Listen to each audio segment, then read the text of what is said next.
Hello, fellow YouTubers. This is RudeDog21 with another episode of the Clemente Chronicles.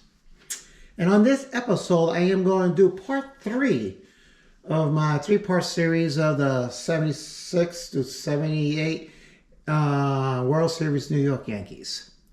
So on part 3, I'm going to be doing the infielders. So we're going to go ahead and start off with the shortstop, Mr. Russell Earl Dent, known as Bucky Dent, or as Red Sox fans like to say, Bucky freaking Dent. Well, Bucky Dent, 3-time All-Star, 75, 80, and 81, 2-time World Series champion. He was the MVP of the 78 World Champions team. I think his stats for that series was he had a .417 batting average, 7 ribbies, and 10 hits in that series. Him and I think Brian Doe was second baseman at the time because Willie Randolph was hurt. 1-2 combination that series. Either one could have won the MVP here. His overall stats for the World Series is a .349 batting average, 9 ribbies, 10 hits, and 3 runs scored. He was a manager for the Yankees for 2.5 years. The second half of the 89 season and the first half of the 90 season. He was a lame duck manager. I'm not saying he was a bad manager, but he wasn't set up for success. Him and Lou Piniella. I always thought both of them could be good managers. It's just Steinbrenner had nothing behind them. I mean, they never set him up. I think Bucky Dent was just a stopgap guy until Billy Martin came back. So, but of course, he's more famous for his home run in the game on the tie-breaking game in October 2nd of 78. So, a little tidbit fact that I didn't even know, and it's pretty neat. So, he's the only infielder to lead his position in fielding percentage with 3 different teams: the 75 White Sox, the 80 Yanks, and the 3 Texas Rangers. Yep. So that's the shortstop. Third baseman, Greg Nettles, a.k.a. Puff. That's what they used to call him there. So Greg was a 6-time All-Star, 75, 77 to 80, and 85. 2 times world champions.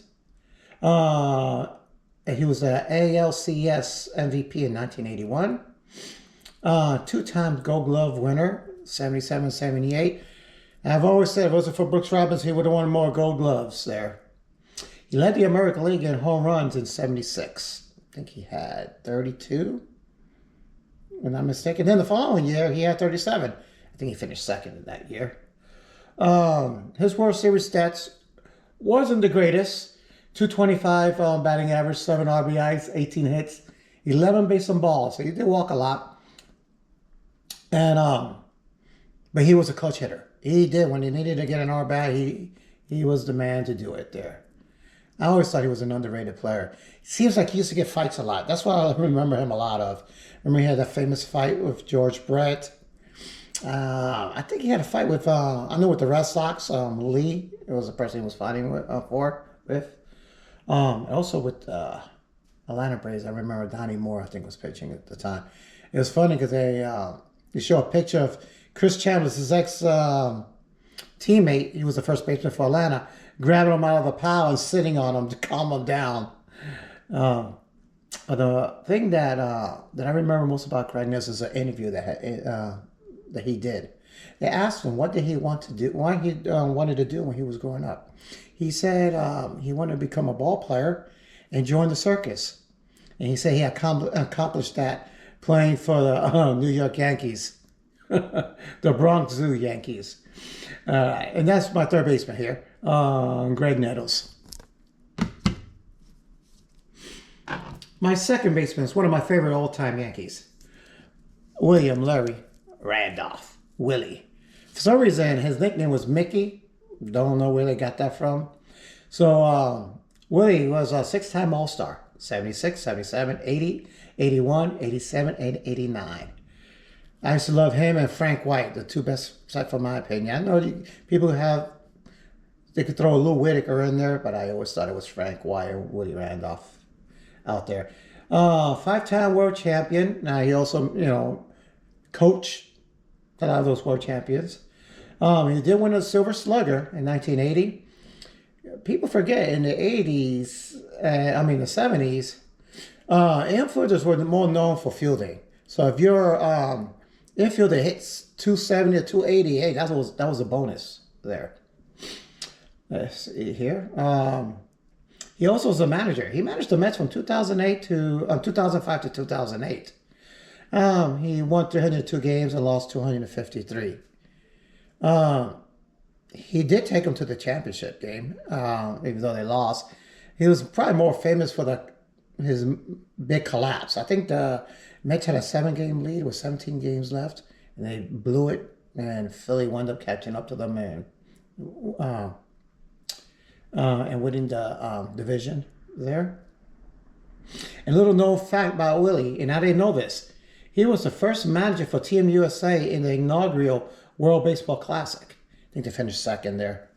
South Korea won that first inaugural. So his World Series stats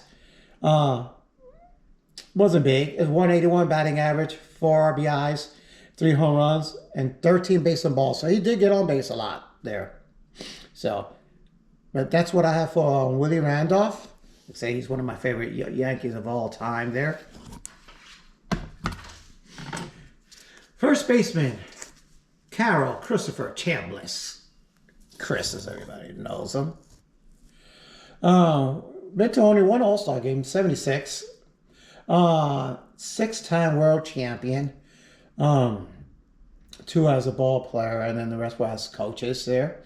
American League Rookie of the Year in 1971. Gold Glove winner in 78. 270, this is World Series stats, 275 batting average, which is decent because most of the ball players in those World Series teams did he hit for a lick.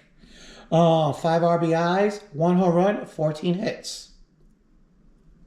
Of course, he's more famous for his Game 5 American League Championship home run against the Royals to prepare him to take him to the 76 World Series. He was the Yankees hitting coach for 4 of the world champions for the core 5 teams there. Very good hitting coach. So, Chris Chambliss.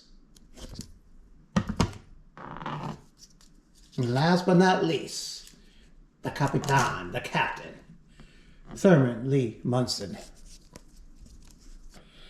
Nickname, they called him Tugboat, but most of the time I've known him as the Walrus. 7-time All-Star, 71, and 73 to 78. 2-time world champion. American League MVP in 76. American League Rookie of the Year in 1970. 3 times Gold Glove winner, 73, 74, and 75. And this is a strange, I guess say strange, but I never heard of this stat before. He's the first player to be named College All-American, Major League Rookie of the Year, MVP, Gold Glove, and World Champion. Not even Johnny Bench did that. Let me see here. And also something Bench never did was, let's see here, in Major League postseason history, he was the only player in Major League Baseball postseason history to record a 300-plus average. 357 average. 20-plus RBIs, he had 22 RBIs. And 20 defensive caught stealing. He had 24 he used to throw out. His World Series stats were 373 batting average, 12 RBIs and 1 home run, and 25 hits. Yes. I think Pete Rose even stated that he was the best opponent hitting-wise that he went against in the World Series. Tragically, he had to die in a plane crash, like Roberto Clemente. He was a pilot. He was just learning to fly, and he was just practicing his touch and goes.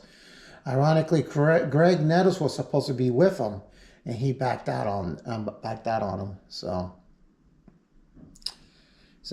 And that is my catcher, Thurman Munson. So that is my the end of my series there, the Bronx Zoo Yankees.